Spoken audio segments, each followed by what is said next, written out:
আসসালামু আলাইকুম। সম্মানিত ভাই ও বোনেরা, ইন্ডিয়ার একজন ভাই আমার কোরআন শিক্ষা ক্লাসে কমেন্ট করেছেন যে তাজবিদ কি এবং তাজউীদের হুকুম কি, এই বিষয়ে তিনি বলেছেন যে একটি ছোট্ট ভিডিও বানাইতে। তো আজকের ভিডিওটি তার জন্য।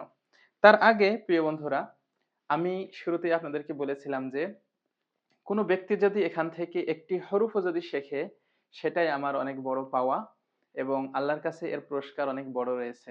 আপনারা জানেন যে মানুষ মারা যাওয়ার পর যে তিনটি সদকায়ে জারিয়া থেকে যায় পৃথিবীতে, সদকায়ে জারিয়ার মধ্যে উপকারী ইলিম বা উপকারী জ্ঞান, এটা কিন্তু এক প্রকারের।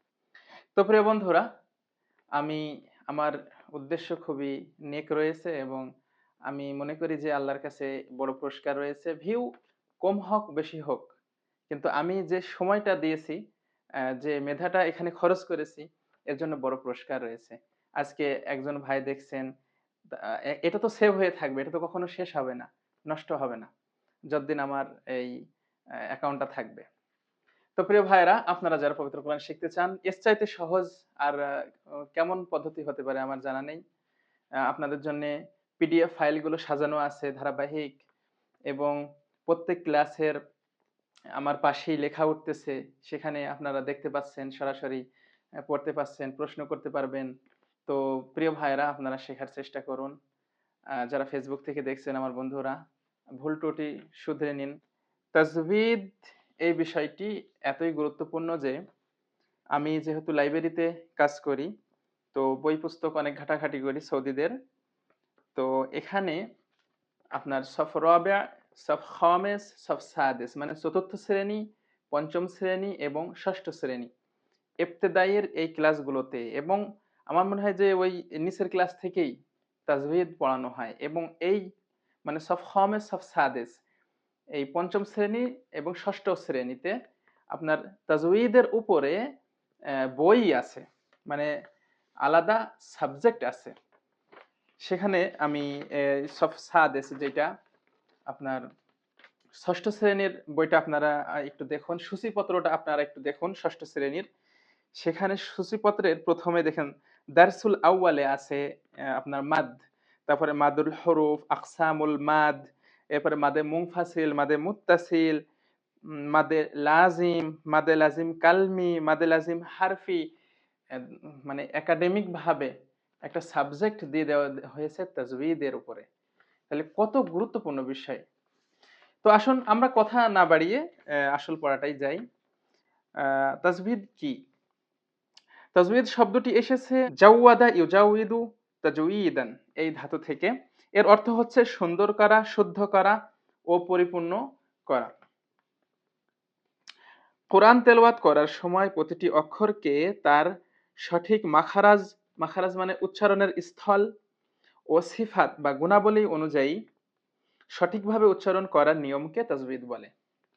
সহজভাবে বলা যায়, কোরআনকে ঠিক যেভাবে রাসূল সাল্লাল্লাহু আলাইহি ওয়াসাল্লাম পড়েছেন, সেইভাবে সঠিক নিয়মে পড়ার পদ্ধতি হলো তাজউীদ। এখন একটা জিনিস, তাজউীদ বলছি আমি, এখানে দেখেন তা লাগবে জিনিস জিমের সাথে তাজ, ওয়াইয়াজের ওই ই টেনে লাগবে দালের সাথে, তাজউীদ, তাজউীদ। কিন্তু বাংলায় আমরা বলি তাজবিদ, তাজবিদ, তাজবিদ বলি, কিন্তু আরবি হচ্ছে তাজউীদ। তো বা এবং ওয়া যে বিপজ্জনক অক্ষরের পাশাপাশি রাখা হয়েছে, এটা হচ্ছে এই কারণ যে ওয়া আর বা একরকম উচ্চারণ হতে চাই।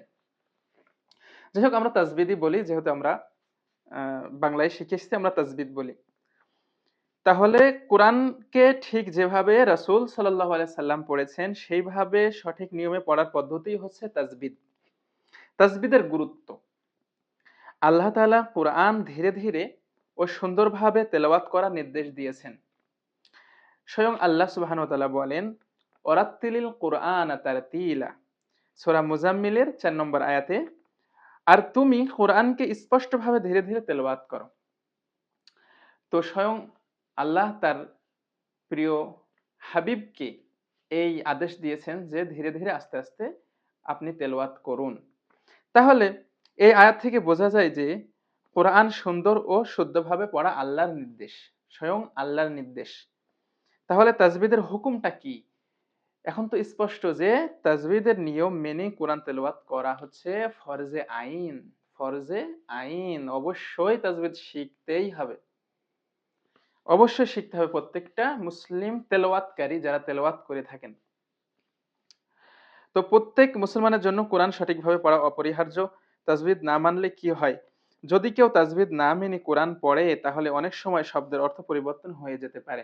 এখানে একটা কথা, যারা আমাদের অনেকেই আছে যারা বাংলায় কোরআন পড়ে, বাংলা মানে বিসমিল্লাহির রহমানির রহিম, এইটা অনেক কোরআনে এরকম থাকে যে বহিসিদিন তসা বিস ময়সিল আকার হ, মানে এইভাবে আরবিটার বাংলা লেখা, তারপর আবার অর্থ লেখা বাংলায়। তো যারা ওই বাংলা লেখার আরবি পড়ে তাদের কিন্তু ম্যাক্সিমাম, আমি বলছি অধিকাংশের কথা, তারা কিন্তু অর্থের ব্যাপক উলটপালট করে ফেলে এবং ভুল যায় তেলাওয়াতে, এবং এইভাবে পড়া অনেক উলামারা বলেছেন নিষেধ করেছেন, একদমই নিষেধ করেছেন। প্রিয় ভাইরা, তাহলে তাজবিদ অবশ্যই একজন তেলাওয়াতকারীকে অবশ্যই শিখতে হবে, অপরিহার্য বিষয়। যত কষ্টই হোক তাজবিদ শিখতেই হবে। তাজবিদ যদি না শিখে যদি ভুল যায় তাহলে তাদের কোরআন পড়া অনুচিত। তো এখন কিভাবে অর্থের পরিবর্তন হয় আমরা কিছু শব্দের উদাহরণ দেখি এবং তারপরে ইনশাআল্লাহ আমি শেষ করব। শুরুতেই যে শব্দটা আপনারা দেখতে পাচ্ছেন কলবুন, কব জবর ক, ক লাগবে লামের সাথে, কল বা দুই পেশ বুন। কলবুন শব্দের অর্থ হচ্ছে হৃদয়। কলবুন শব্দের অর্থ হচ্ছে হৃদয়। আর এই কলবুনের জায়গায় যদি আমরা বলি কালবুন, কাপ যদি পড়ে ফেলি তাহলে হবে এই শব্দের অর্থ কুকুর। অনেক সৌদিরা এভাবে গালি দেয় যে কলব ইনতা কলব, এভাবে বলে। তো এই কলব মানে হচ্ছে কুকুর, আর কলবুন মানে হচ্ছে হৃদয়। এরপরে হচ্ছে আলিমুন। আলিমুন আল্লাহর নাম, যিনি সর্বজ্ঞ, সব জানেন। আর আলিমুন, আলিমুন শব্দের অর্থ হচ্ছে যন্ত্রণাদায়ক। যে জাহান্নামীদের শাস্তির ব্যাপারে যতগুলো আয়াত এসেছে, লাহুম আযাবুন আলিম, তাদের জন্য রয়েছে যন্ত্রণাদায়ক শাস্তি। তো এখন আলিমুন যিনি সব জানেন, আর আলিমুন আলিফ দিয়ে পড়লে আলিমুন যন্ত্রণাদায়ক, তাহলে মানে অর্থের কত ব্যাপক পরিবর্তন হয়। এরপর আন আমতা, আন আমতা তুমি অনুগ্রহ করেছো। এখন আন আমতার জায়গায় যদি আমরা বলি আন আমতু, আমি অনুগ্রহ করেছি, তুমি অনুগ্রহ করেছো, আমি অনুগ্রহ করেছি, এক হলো। শুধুমাত্র তার জায়গায় তু বলে ফেলেছি। এরপর খলাকা, খলাকা শব্দের অর্থ তিনি সৃষ্টি করেছেন। আর হালাক, দাড়ি যে শেভ করে ওইটাকে বলা হয়, এই যে হাল্লাক বলে, দেশে সেলুনকে কি বলে, হাল্লাক বলে। তো হালাকা শেভ করেছেন, খলাকা সৃষ্টি করেছেন। এখন হার জায়গায় খ পড়ে ফেললে, খর জায়গায় হা পড়ে ফেললে কেমন অর্থের পরিবর্তন হয়? নাম, নাম মানে হ্যাঁ, ইয়েস। এখন নিয়ামুন, নিয়ামুন মানে কি, নিয়ামত সমূহ, নিয়ামত। তো কেমন অর্থের পরিবর্তন হয়? আলামুন, আলামুন শব্দ অর্থ ফ্ল্যাগ, পতাকা। আর এই আইনের জায়গায় যদি সাধারণ মানে হামজা পড়ে ফেলি আলামুন, তাহলে ব্যথা, এই যে আমরা ব্যথা পাই, পড়ে গেলে ব্যথা পাই, ওইটাকে বলা হয় আলামুন, ব্যথা। আর আলামুন ফ্ল্যাগ, পতাকা। সাকারা, সাকারা কৃতজ্ঞতা প্রকাশ করেছে। সাকারা, শিন জবর শা, কাব জবর কা, র জবর রা, সাকারা কৃতজ্ঞতা প্রকাশ করেছে। সাকারা নেশাগ্রস্ত হয়েছে বা মাতাল হয়েছে। লা তাকরাবুস সালাহ ওয়া আনতুম সুকারা, যে সালাতের নিকটবর্তী হয়েও না যখন তোমরা নেশাগ্রস্ত, মাতাল। তো দেখেন কেমন ভাবে অর্থের পরিবর্তন হয়। প্রিয় বন্ধুরা, তো তাজউীদের গুরুত্ব আমি এই ছোট্ট ভিডিওতে বলে শেষ করতে পারবো না। আপনারা নিশ্চয়ই অল্প কথার মধ্যেই বুঝে গিয়েছেন যে এই দেশে আপনার তাজউীদের উপরে একটা সাবজেক্ট বাচ্চাদের জন্য পড়ানো হয়, ইবতেদায়ী পুরা শেখানো হয় তাজউীদ। তাহলে কত গুরুত্বপূর্ণ বিষয় এটা।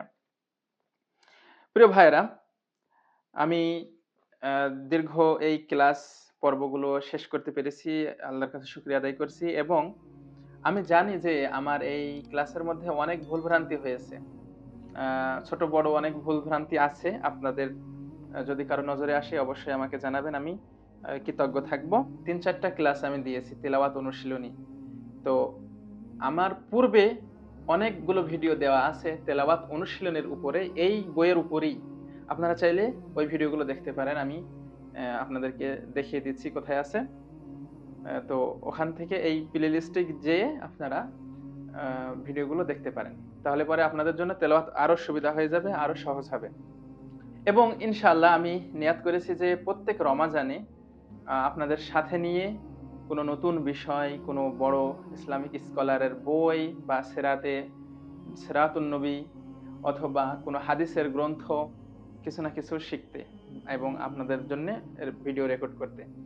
আর কিছুদিন পর আমি সৌদি আরবের ভাষা বা মিডল ইস্টে যারা থাকে, কুয়েত, কাতার, ওমান, বাহরাইন, এই দেশগুলোতে যারা আছে, বেসিক ল্যাঙ্গুয়েজ যেটা এই দেশে বেসিক জানতে হবে, তার উপরে ধারাবাহিক কয়েকটি ক্লাস ইনশাআল্লাহ দেওয়ার চেষ্টা করব।